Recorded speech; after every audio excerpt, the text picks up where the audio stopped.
ఓం శ్రీ మాత్రేని మహా అందరికీ నమస్కారం అండి. మిథున రాశి వారికి జూలై 18వ తేదీ రోజువారీ రాశి ఫలితాల ప్రకారం ఖచ్చితంగా జరిగేది రాశి వారు కనుక ఇప్పుడే కనుక మన ఛానల్ని కొత్తగా చూస్తున్నట్లయితే దయచేసి మన ఛానల్ని సబ్స్క్రైబ్ చేసుకొని ఈ వీడియో మీకు నచ్చినట్లయితే లైక్ చేసి ఓం శ్రీ మాత్రేని మహా కామెంట్ చేయడం మాత్రం మర్చిపోకండి. ఈ రోజు ఈ రాశి వారికి చాలా విశేషమైనటువంటి రోజు అండి.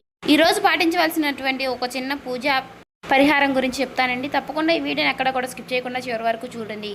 శ్రీ సమ్మక్క సారక్క జ్యోతిష్యాలయం గురువు గారు విజయరాజు గారండి. ముఖం చూసి లేదా చేయి చూసి ఫోన్ కలదారని జాతకం చెప్పబడును. గురుగారి ఫోన్ నెంబర్ వచ్చేసి 9100263308 అండి. ప్రేమ సమస్యలు, వ్యాపార సమస్యలు, రాజకీయ సమస్యలు, అత్తగొడల సమస్యలు, హస్తగతాలు, అప్పుల బాధలు ఇలా ఏ సమస్యలకైనా ఈ గురువు గారు చాలా చక్కటి పరిష్కారాలు చెప్తారండి. గుప్త నిధులు, చెడు ప్రయోగాలు కూడా చేయబడును. స్త్రీ పురుష వశీకరణ కూడా చేయబడును. ఎక్కడున్నా సరే ఈ గురువు గారిని ఫోన్ కాల్ ద్వారా సంప్రదించవచ్చు. అన్ని విషయాలు మనకు ఫోన్లోనే 100% ఖచ్చితంగా క్లారిటీగా చెప్తారండి. చాలా నమ్మకదగ్గమైన గురువు గారండి. చెప్పినట్టుగా జరుగుతుంది. మీకు నమ్మకం ఉంటేనే ఈ గురువు గారిని సంప్రదించి చూడండి. మీరు అనుకున్న విషయాలన్నిటికీ ఫలితాలు అనేవి లభిస్తాయండి. మీరు ఎందుకు భద్రశత్రువులుగా మారి విడిపోయేటటువంటి డెసిషన్ తీసుకోవడానికి కారణం ఏమిటి అనే అంశాలపై పూర్తి వివరణ తెలుసుకునే అవకాశం అయితే చూద్దాం. చెప్పాలంటే మీరు ఎవరినైనా ప్రేమిస్తే లేదా ఒక బంధాన్ని నమ్మితే మీ సర్వస్వాన్ని కూడా తారపోసే విధంగా మీరు అభిమానాన్ని పెంచుకుంటారు.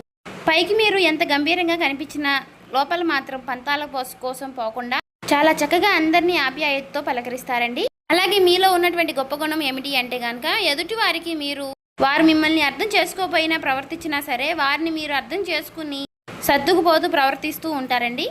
అయితే అసమర్థతగా ఒక బాధ మీకు మీ మనసులో ఎప్పుడూ కూడా ఒక వెలితిగా కనిపిస్తూ ఉంటుంది.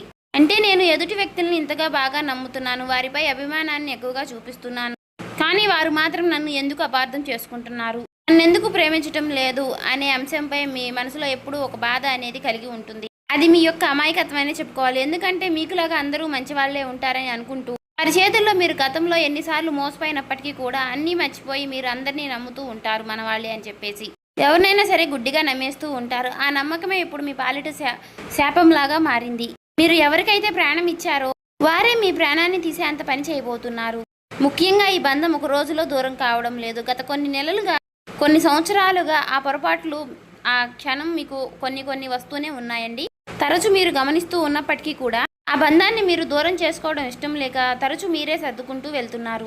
అయితే సర్దుబాటు చేసుకుంటూ వస్తున్నప్పటికీ కూడా ఈ రోజు కాకపోయినా ఏదో ఒక రోజు ఆ బంధం అనేది మీ నుండి దూరం అవడం అనేది ఖాయమండి. అంటే మీ ప్రేమను అర్థం చేసుకోవడం లేదు అనేటటువంటి ఒక భావన మీ మనసును చాలా నిరాశకు నెట్టివేయడం, అలాగే మీ విలువను కూడా మీరు తగ్గించుకుంటూ ప్రతి ఒక్క మీ గురించి తెలిసిన వారికి మీరు విషయాలు మీ ఇంట్లో కుటుంబ సభ్యులకి సంబంధించినటువంటి విషయాలు మీ మనసులో మీరే చాలా నలిగిపోతూ వస్తున్నారండి.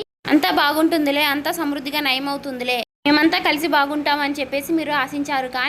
కానీ అవతల వ్యక్తిపై మనసులో ఉన్నటువంటి మీ పైన ఉన్నటువంటి ద్వేషం, స్వార్థం పూర్తిగా ఎక్కువైపోయింది. మీరు మౌనంగా ఉన్నప్పటికీ కూడా వారు మిమ్మల్ని ఎక్కువగా చులకనగా చూడడం అనేది మొదలుపెట్టారు. అయితే రేపటి రోజున పరాకాష్ఠకు చేరబోతుందనే చెప్పుకోవచ్చు. ఎందుకంటే ఈ రోజు ఆ షాకింగ్ క్లైమాక్స్ ఏదైతే ఉందో అది ఇప్పుడు మనం పూర్తిగా తెలుసుకుందామండి.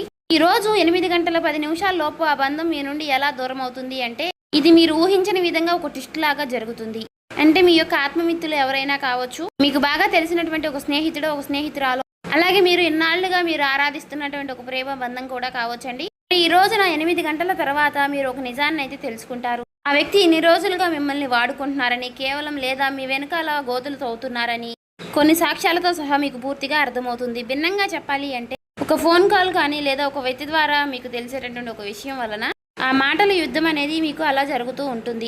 ఆ వాదన మీకు ఇంకా ఎలా ఎక్కువైపోతుంది అంటే ఇకపై మీ ముఖం నాకు చూపించవద్దు అనే స్థాయికి వెళుతుంది. ఇలా మీరు ఒకరికొకరు అనుకుంటూ పూర్తిగా ఆ బంధానికి స్వస్తి పలికేలాగా ఉంటుంది. మరి 8 గంటల 15 నిమిషాల తర్వాత మీ జీవితంలో ఇది ఒక చేదు జ్ఞాపకం లాగా కూడా మిగిలవచ్చు. ఎందుకంటే మీరు ఇన్ని రోజులు కూడా చాలా భరిస్తూ వచ్చారు. ఈ రోజు కాకపోతే ఏదో ఒక రోజు వారిలో మార్పు వస్తుంది అనే విషయంలో మీరు బలంగా నమ్మారండి. కానీ మీ కృషిని మీరు ఇన్నాళ్లుగా చాలా ఓర్పుగా గ్రహించారండి. కానీ వారు మాత్రం మీకు వారి వైపు నుంచి ఎటువంటి విలువ ఇవ్వడం లేదండి. ప్రతి విషయంలోనూ కూడా వారు మిమ్మల్ని ఏదో ఒక విధంగా కిందకి లాగాలనే చూస్తున్నారు. కానీ మీరు మాత్రం తట్టుకోలేకపోయారు. అయితే దీనికి కారణం కూడా లేకపోలేదండి.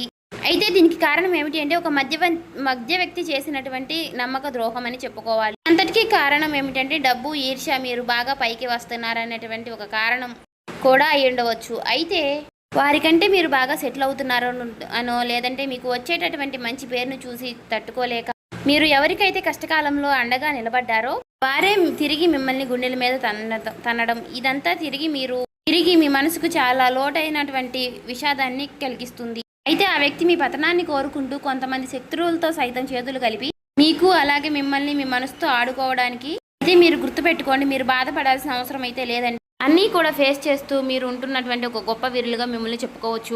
చిన్నప్పటి నుంచి కూడా ఎన్నో బరువు బాధ్యతలు మీరు మోసారు. కష్టం విలువ కూడా మీకు బాగా తెలుసండి. ఎప్పుడు ఏ విషయంలో ఏ సమయంలో ఏ సమన్వయ భాగంతో ఉండాలి అనే విషయాలపై మీకు బాగా అవగాహన కూడా ఎక్కువగా ఉంటుంది. ఏ కష్టాన్ని ఎలా ఎదుర్కోవాలి అని చెప్పేసి ఫేస్ చేయాలి, ఏ సమస్య వస్తే దాన్ని ఎలా ఎదుర్కోవాలి అని చెప్పేసి అనే అంశాలపై మీకు బాగా అవగాహన ఉందనే చెప్పుకోవాలండి. కాబట్టి ప్రతిదానికి కూడా మీరు కృంగిపోవడం, బాధపడడం ఇటువంటివి చేయకండి. గడిచిపోయినటువంటి కొన్ని సంవత్సరాలుగా ఇవన్నీ కూడా మీరు ఎలాగో అనుభవించేశారు. కాబట్టి ఇవన్నీ విషయాల్లో రానున్న రోజుల్లో మీరు దేనికి బాధపడరు, భయపడరు అండి. మీకు అత్యంత ప్రేమకరమైనటువంటి బంధాలు చాలా మీ చుట్టూ ఉన్నప్పటికీ కూడా వారిలో ఎక్కువ ప్రేమకరమైనటువంటి బంధాలు ఎవరు అని చెప్పేసి వారిలో మీరు తెలుసుకోలేకపోతున్నారండి. గుడ్డిగా కొంతమంది వ్యక్తుల్ని నమ్మి వారి నిజమైన ప్రేమ లేదా అని తెలుసుకోలేక వారితో మీరు అందరూ నా వాళ్ళే అని చెప్పేసి ఎక్కువగా వారిపై మీరు ప్రేమ అనుభూతులు కురిపిస్తూ ఉన్నారు. వారి మీద ఒక నమ్మకాన్ని కలిగి ఉంటున్నారు. కానీ ఈ రోజున మీరు వారి వలన కొన్ని ఎదురు దెబ్బలు తినే అవకాశాలు అయితే కనిపిస్తున్నాయండి. వారి వలన కొన్ని సమస్యలు ఫేస్ చేయాల్సినటువంటి అవకాశాలు అయితే కనిపిస్తున్నాయండి. కాబట్టి ఇకనైనా మీరు గుర్తుంచుకోండి, మానసికంగా మీరు చాలా స్ట్రాంగ్గా ఉండండి. ఒంటరితనాన్ని ఎక్కువగా ఇప్పటి వరకు చాలా అనుభవించారు. కానీ అయినప్పటికీ కూడా ఒక మాటలో చెప్పాలంటే ఒంటరితనమే చాలా గొప్పతనం అండి. ఎందుకంటే ఒంటరిగా ఉంటేనే ఏ బాధలు ఏ సమస్యలు కూడా మనల్ని ఏమీ చేయలేవు. కానీ ఆ బాధలు కలిగించేటటువంటి కొన్ని లాభ నష్టాలు కూడా ఈ రోజున కనిపిస్తున్నాయండి. కానీ కొంతమంది వ్యక్తుల్లో మనసులో విషాన్ని పెట్టుకుని పైకి మాత్రం ప్రేమ వలకపోస్తూ మాట్లాడుతూ ఉంటారు. ఇటువంటి వారితో మీకు ఉన్నటువంటి ప్రేమానుబంధాలు తెగతింపులైతేనే మంచిది. కాబట్టి ఇది పెద్దగా మీకు నష్టమైతే కానే కాదండి, ఉపకారమే ఆ భగవంతుడు మీకు చేయబోతున్నాడు. కాబట్టి అపకారం అయితే మీకు జరగలేదు. కాబట్టి ఆ బంధాన్ని మీరు దూరం చేసుకోవడం ఈ రోజున మీకు కొంచెం బాధగా అనిపించినప్పటికీ కూడా, మీ మనసు కుంగిపోయినప్పటికీ అనిపించినా కూడా మీరు కొంచెం బలంగా ఉండండి. అలాగే ఈ రోజున మీరు తప్పకుండా మీకు ఈ రోజు చాలా విశేషమైనటువంటి రోజండి. ఈ రోజు మీరు సూర్యారాధన చేసుకోండి. ఈ రోజు సూర్యారాధనకి చాలా విశేషమైనటువంటి రోజండి. కాబట్టి ఈ రోజు ఆదిత్య మంత్రాన్ని పఠించండి. అలాగే ఓం సూర్యాయ నమః, ఆదిత్యాయ నమః అని సూర్య భగవానుడికి సంబంధించినటువంటి నామాలని పఠించండి. దగ్గరలో ఉన్నటువంటి స్వామివారికి సంబంధించినటువంటి ఏ రూపమైనా పర్వాలేదండి. దగ్గరలో ఉన్నటువంటి ఆలయాన్ని ఈరోజు సందర్శించండి. ఈ రోజున మనసులో మీరు సూర్యారాధన చేసుకోవడానికి అంటే ఆ సూర్యుడికి సంబంధించినటువంటి ఆలయములు లేకపోయినా సరే నారాయణుడు అంటే శ్రీమన్నారాయణ వాసుదేవుడు యొక్క ఆలయాలని మీరు దర్శించండి. అలాగే ఈ రోజున ఓం నమో భగవతే వాసుదేవాయ అనే మంత్రాన్ని అనేటటువంటి నామాన్ని కూడా ఈ రోజున మీరు ఎన్నిసార్లు వీలైతే అన్నిసార్లు పఠించండి. అలా పఠించడం వల్ల మీ మనసు చాలా ప్రశాంతంగా ఉంటుంది. ఇక ఈ రోజున మీరు ఎవరితో కూడా గొడవలు పెట్టుకోకండి, ఒంటరిగా ఉండండి, పాత విషయాల్ని అసలు తలుచుకోకండి. మీకు నచ్చినటువంటి ఏదైనా ప్రదేశానికి వెళ్ళడం, అక్కడ కాస్త మనసుని మీ ప్రశాంతంగా ఉంచుకోవడం, మీ మనసుని మీ దాటిలో ఉంచుకుంటేనే మీరు ఏవైనా సరే సాధించాలి అనుకుంటే తప్పకుండా సాధిస్తారండి. ఎందుకంటే మనసు ఒక చోట మనిషి ఒక చోట అన్నట్లుగా మనం చేస్తే మాత్రం మనం ఎప్పుడూ కూడా పైకి రాలేమండి. ఇంకా పడుతున్నటువంటి కష్టాలు ఇంకా ఎన్నో పడాల్సి వస్తుంది. కాబట్టి ఆ విషయంలో మీరు కొన్ని జాగ్రత్తలు అయితే తీసుకోనండి.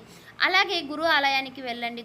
గురు ఆలయానికి వెళ్ళి దర్శనం చేసుకోవడం వల్ల మీకున్నటువంటి కొన్ని తలనొప్పులు, కొన్ని సమస్యలు, చిన్న పడుతున్నటువంటి సమస్యలన్నీ కూడా తొలగిపోతాయండి. అలాగే రేపటి రోజున మీరు వీలైనన్నిసార్లు ఓం నమ శివాయ అనే మంత్రాన్ని కూడా మనసులో జపిస్తూ ఉండండి. మీకు సాయంత్రం సమయంలో సంధ్యావేళలో లక్ష్మీదేవికి ఉప్పుదీపం పెట్టడం వల్ల కూడా మీకు ఉన్నటువంటి కొన్ని సమస్యలు తొలగిపోతాయి. డబ్బులో ఉన్నటువంటి సమస్యలన్నీ తొలగిపోతాయి. లక్ష్మీదేవి యొక్క రాక అనేది జరుగుతుంది.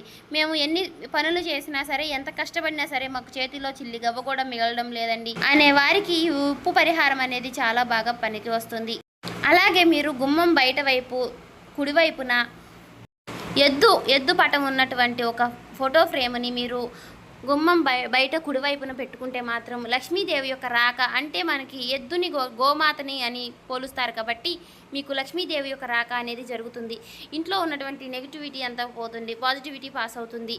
సో చూశారు కదండి, ఈ వీడియో నచ్చినట్లయితే ఓం శ్రీ మాత్రే నమః అని కామెంట్ చేసి ఇంకా మన ఛానల్ని సబ్స్క్రైబ్ చేసుకొని వాళ్ళు ఉంటే దయచేసి సబ్స్క్రైబ్ చేసుకుని మాకు సపోర్ట్ చేయడం మాత్రం మర్చిపోకండి. అలాగే మీరు ఈరోజు చేయవలసిన పూజా విధానము, పాటించవలసిన పరిహారాలు, అనుకూల సమస్యలు, అననుకూల సమస్యలు ఏ విధంగా రాబోతున్నాయి, ఏ విధంగా మనం నడుచుకోవాలి అనే విషయాలపై మీకు పూర్తిగా అవగాహన వస్తే మాత్రం ఖచ్చితంగా గమనించండి.